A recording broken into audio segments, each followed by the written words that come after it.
Have you ever thought about what it would feel like to disappear while the world kept going? To scream and no one hears you, not because they're far away, but because they've chosen not to listen? Tonight's story isn't about a killer in the shadows. It's about something colder, quieter, and somehow worse. We're in France, Poitiers. The year is 1901, the kind of town with cobblestone streets and ivy-wrapped shutters, where roses bloom in windowsills and families sit down for dinner at the same time every night. It looks perfect, but behind one set of green shutters, in a house with white walls and lace curtains, there was something rotting, and no one could smell it, or they didn't want to. The letter was anonymous. It arrived at the police station like a whisper. There's a woman being held captive at 21 Rue de la Visitation. She's being starved. She's filthy. She's locked in a room, and she's been there for years. The officers almost didn't believe it. The Monnier family? Impossible. They were respected, wealthy.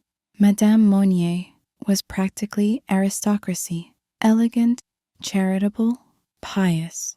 But the letter stayed with them. So one afternoon, they knocked on the Monnier door. They weren't invited in. They broke it down. What they found was like stepping into a nightmare. At the top of the stairs, behind a bolted door, thick with dust and the stink of age, was a room. And inside that room, lying on a straw-covered bed, was a woman.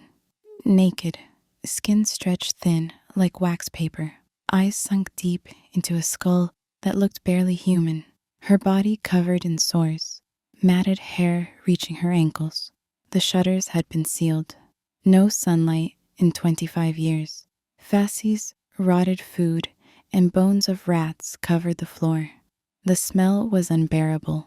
One officer had to leave the room to vomit.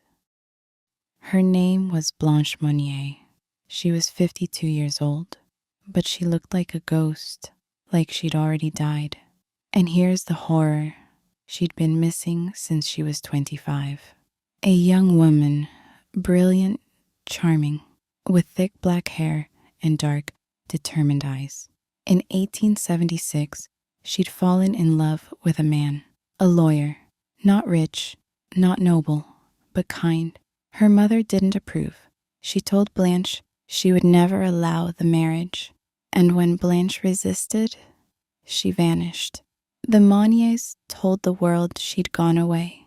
Maybe she'd eloped. Maybe she'd lost her mind. They lit candles for her at church. They mourned her publicly, and every single day, she was right there in the attic, screaming, begging, starving. Why didn't the servants say anything? Why didn't the neighbors wonder about the smell? Maybe they suspected. But the Monniers were powerful, and people are good at pretending not to see what makes them uncomfortable, even when a human being is screaming through the floorboards. When Blanche was freed, the doctors couldn't believe she'd survived. Her weight was under 60 pounds. Her spine had begun to twist in on itself. She was blind from the darkness. Her voice was nearly gone.